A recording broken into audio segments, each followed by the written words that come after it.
The United States government will require visa applicants from Zambia and Malawi to pay bonds of up to $15,000 for certain tourist and business visas.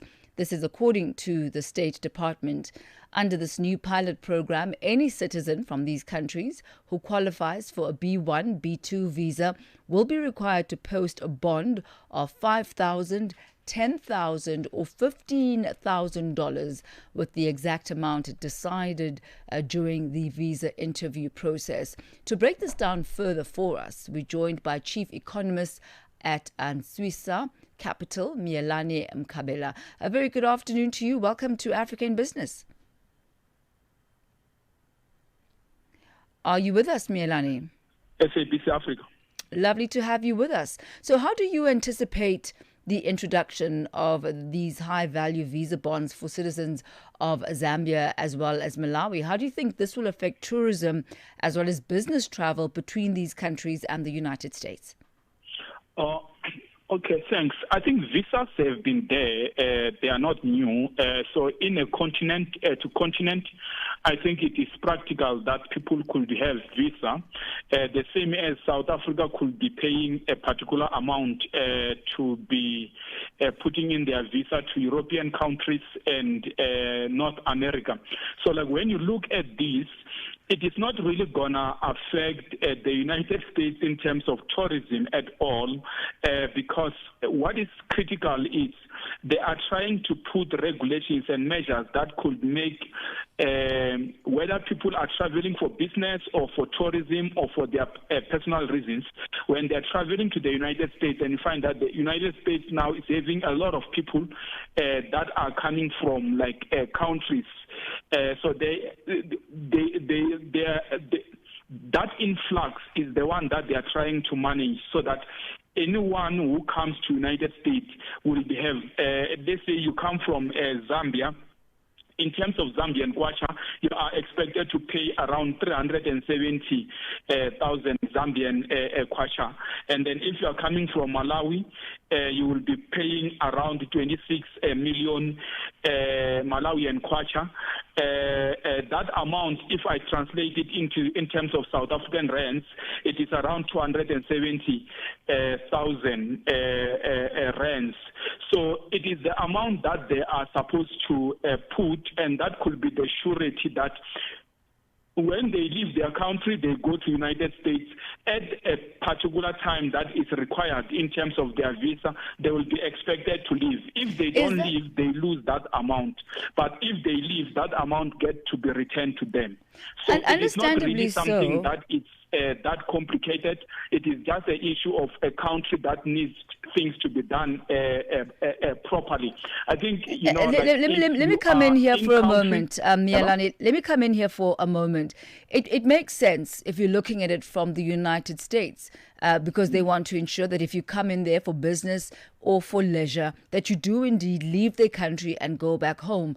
But there is this issue of affordability, because here you're looking at anything between $5,000 and $15,000 extra that you need to have as a Zambian and a Malawian before even entering the United States. So the question here is, how is that going to impact travel? Because you're speaking affordability. So not only travel, but perhaps also now let's look at the wider economic repercussions that this could have on trade and investment flows between these countries and the United States.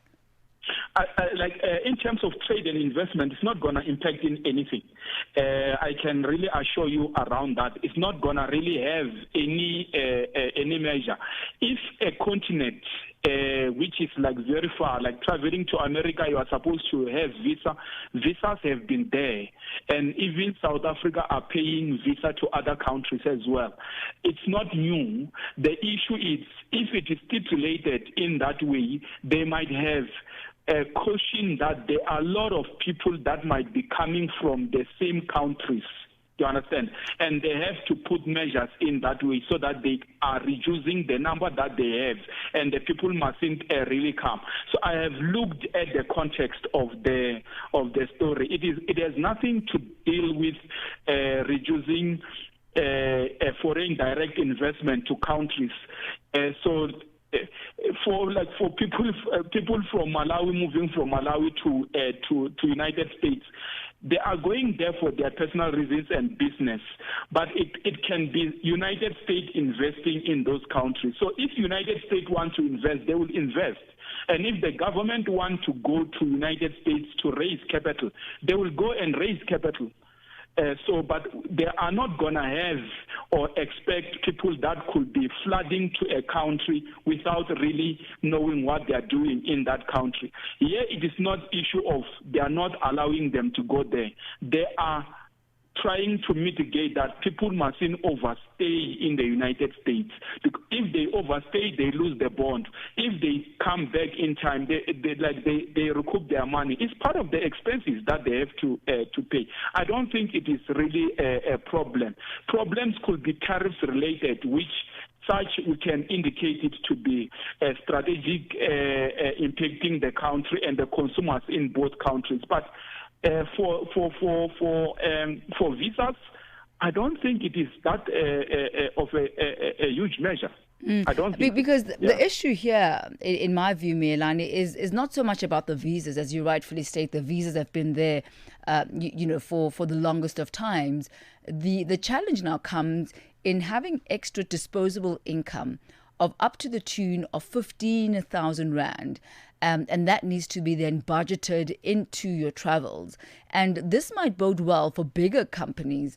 But what about SMEs and the smaller companies that wouldn't necessarily have that $15,000 on the side that will allow them to even be able to go into the country?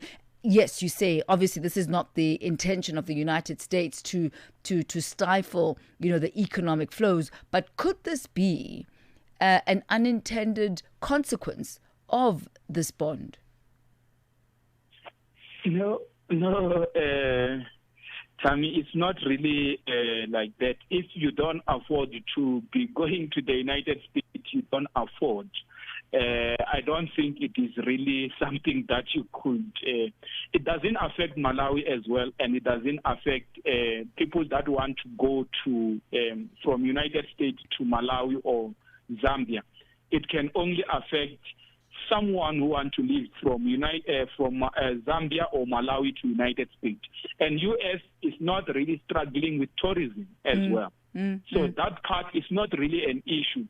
If you thought U.S. will struggle with tourism, but at the same time, U.S. will not struggle with foreign direct investment. It is affordability, I understand, but if someone who is coming from Malawi or Zambia want to go to United States, they will have to afford that, and they will be allowed to get into that country. Which that amount, they will be returned. It will be returned to them. The issue is, if it is not returned to you, it becomes expensive. If it is returned to you, it is something that you can probably budget for. It's part of your budgeting. Well, thank you very much for your insight this afternoon, Miyelani. Very much appreciated. Thanks, and listeners of SABC Africa. Thank you very much. That's Chief Economist at Antswisa Capital, Miyelani Mkhabela. And I wonder if you are of the same opinion. If this was meted out on your country, whichever country you are from, do you believe that it would somehow impact the flows of tourists to the United States? And would it have any sort of economic impact on your very own country and even on the United States? Or is it a matter of the fact that Zambia and Malawi perhaps are not such huge contributors to the United States as far as business and tourism is concerned, and therefore their contribution to America's, GDP is insignificant? Your thoughts on this? I'd love to hear what you think, and make it specific to your country as well. Would this $15,000 or $10,000 or $5,000 impact whether or not you decide to go to the United States, whether it's for business or for pleasure? You'll find us on all the various social media platforms. On X, Instagram and YouTube, we are at Channel Africa 1. On Facebook, you'll find us at Channel Africa. Antswisa, the